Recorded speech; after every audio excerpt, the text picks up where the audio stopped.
अनुमान के हिसाब से ही आशीष, इनफैक्ट थोड़ा बहुत एसेट क्वालिटी पे सुधार, थोड़ा डिपॉजिट ग्रोथ अनुमान से बेहतर, और डिपॉजिट ग्रोथ के साथ आपका जो लोन ग्रोथ है वो भी आपको बेहतर होता हुआ नजर पड़ रहा है। इनफैक्ट अगर हम नंबर्स की बात करें तो एक्सिस बैंक का मुनाफा 7,117 करोड़ रुपए के आसपास आया, जो लगभग फ्लैट है साल दर साल बेसिस पे। हालांकि नेट इंटरेस्ट इनकम जो हमारे अनुमान है उससे थोड़ा बेहतर 6% की ग्रोथ दिखाता हुआ आपको दिखाई पड़ रहा है। अगर हम ग्रॉस एनपीए नेट एनपीए की बात करें तो यहाँ काफ़ी अच्छा सुधार देखने को मिला है। इनफैक्ट आपके ग्रॉस एनपीए 20 बेसिस पॉइंट्स तक सुधरे हुए आपको नजर पड़ रहे हैं, और नेट एनपीए में भी आपको 0.2 बेसिस पॉइंट्स का सुधार आता हुआ नजर पड़ रहा है। नेट इंटरेस्ट मार्जिन्स जो कंप्रेशन या थोड़ा बहुत एक फ्लैट एक्सपेक्टेशन था उसके मुकाबले बढ़े हैं। इनफैक्ट एनआईएम 3.93 से बढ़ के 3.97 बढ़ता हुआ आपको नजर पड़ रहा है। और अगर हम प्रोविजंस की बात करें तो ऑब्वियसली काफ़ी सारे राइट बैक क्वार्टर्स में हुए जिसके कारण प्रॉफिट्स को बेनिफिट मिला है, तो प्रोविजंस आपको घटते हुए नजर पड़े हैं। हालांकि जो कॉन्फ्रेंस कॉल येस्टरडे हुई, यहाँ मैनेजमेंट की कमेंट्री थोड़ी मिक्स थी ग्रोथ को लेके। जिस हिसाब से आईसीआईसीआई बैंक और एचडीएफसी बैंक के कॉल्स पे एक बेनिफिट था, एक बड़ा पॉजिटिव टोन था, उस तरीके का टोन एक्सिस बैंक के कॉल में नहीं था। हालांकि अगर हम रिजल्ट्स की बात करें तो काफ़ी अच्छा परफॉर्मेंस आपको मिला है पोल के मुकाबले। फोकस अगर हम देखें तो दूसरी जो लाइफ कंपनीज अभी तक रिजल्ट दी हैं उनके मुकाबले नंबर्स फीके हैं। इनफैक्ट नेट प्रीमियम 5% गिरा है साल दर साल बेसिस पे, और न्यू प्रीमियम जो है यहाँ भी आपको 24% की गिरावट देखने को मिली है साल दर साल बेसिस पे। हालांकि प्रॉफिट मार्जिनली हायर है 814 करोड़ के आसपास, पोल से थोड़ा वीक नंबर आपको दिखाई पड़ रहा है एसबीआई लाइफ का। अगर हम एपीई की बात करें तो केवल 2.25% की ग्रोथ है साल दर साल बेसिस पे, और वैल्यू ऑफ न्यू बिजनेस जो आंकड़ा हम जनरली देखते हैं यहाँ एक हल्का सुधार देखने को मिल रहा है, 10% की ग्रोथ यहाँ देखने को मिल रही है। और वीएनबी मार्जिन्स में भी आपको सुधार देखने को मिल रहा है, यहाँ भी आपको एक ग्रोथ आती हुई नजर पड़ रही है। लेकिन ओवरऑल नंबर्स मिक्स्ड हैं, और अगर आप ब्रोकरेजेस की माने जो ऑब्वियसली श्रेया उसका एक जिस देगी तो कहीं ना कहीं उनका भी एक्सपेक्टेशन के थोड़ा बिलो ही आया नंबर है। मैक्रोटेक की बात करें तो यहाँ काफ़ी शानदार नतीजे आए हैं, काफ़ी सारा डेटा इंटरनल भी काफ़ी बेटर है। अगर हम स्पेसिफिकली बात करें मैक्रोटेक डेवलपर की तो 38.5% की प्रॉफिट ग्रोथ है, रेवेन्यू में 5% का ग्रोथ है, एबिटा 17% बढ़ के लगभग 1220 करोड़ रुपए के आसपास आया है। मार्जिन्स में भी अच्छा उछाल आया है, 28.9% मार्जिन आया है, जो पिछले साल 26% का मार्जिन था। ₹4.25 का डिविडेंड भी इन्होंने अनाउंस किया, तो नंबर्स काफ़ी हेल्दी आपको दिखाई दे रहे हैं मैक्रोटेक डेवलपर्स के।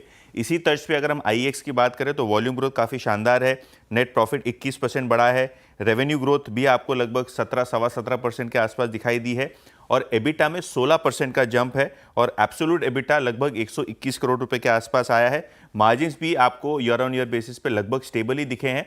और अगर हम वॉल्यूम्स की बात करें तो गैस सेगमेंट में अच्छा वॉल्यूम है, इलेक्ट्रिसिटी बिजनेस में काफ़ी अच्छा वॉल्यूम है। आज कॉन्फ्रेंस कॉल होगी तो मैनेजमेंट की कमेंट्री कैसी रहती है वो भी देखेंगे। चलिए देखते हैं रहेंगे आशीष। इनफैक्ट जो ऑयल एंड गैस सेगमेंट में वॉलिटिलिटी है उसके बावजूद नंबर आपको बेहतरीन नजर पड़ेंगे।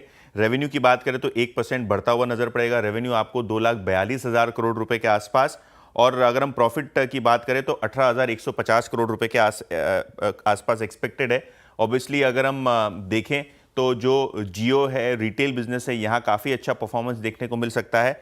एब्सोल्यूट बेसिस पे एबिटा में लगभग एक फ्लैट मूव ही आएगा, 48,000 करोड़ के आसपास का काफ़ी ब्रोकर एक्सपेक्ट भी कर रहे हैं हायर साइड पे। लेकिन हम कंसेंसस की बात करें तो क्लियरली टीवी 18 का पोल दिखा रहा है कि 43,800 करोड़ के आसपास का एबिटा रहेगा, और मार्जिन्स भी आपको लगभग स्टेबल दिखाई पड़ेंगे। अगर हम फैक्टर्स की बात करें तो जियो लगभग 2% की ग्रोथ दिखाएगा सिक्वेंशियल बेसिस पे, जो अच्छी बात है। O2C बिजनेस का रुझान मिक्स्ड रहेगा क्योंकि क्रूड और कच्चे तेल की कीमतों में काफ़ी सारा अप और डाउन आपको देखने को मिल रहा है, और लोअर गैस वॉल्यूम्स के कारण भी शायद प्रॉफिट पे थोड़ा हल्का नेगेटिव असर पड़े। जियो की हम स्पेसिफिकली बात करें तो एबिटा में आपको अच्छा खासा उछाल देखने को मिल सकता है, मार्जिन स्टेबल देखने को मिल सकते हैं, और आरपू जो है 206 रुपए के आसपास एक्सपेक्टेड है। ये सबसे बड़ा आंकड़ा है जो रिलायंस जियो यानी जो टेलीकॉम बिजनेस है इसमें हम नजर रखेंगे। पिछले क्वार्टर ये 203 रुपए के आसपास था, तो 206 रुपए का आरपू अब याद रखिए ये एक्सपेक्टेशन का है।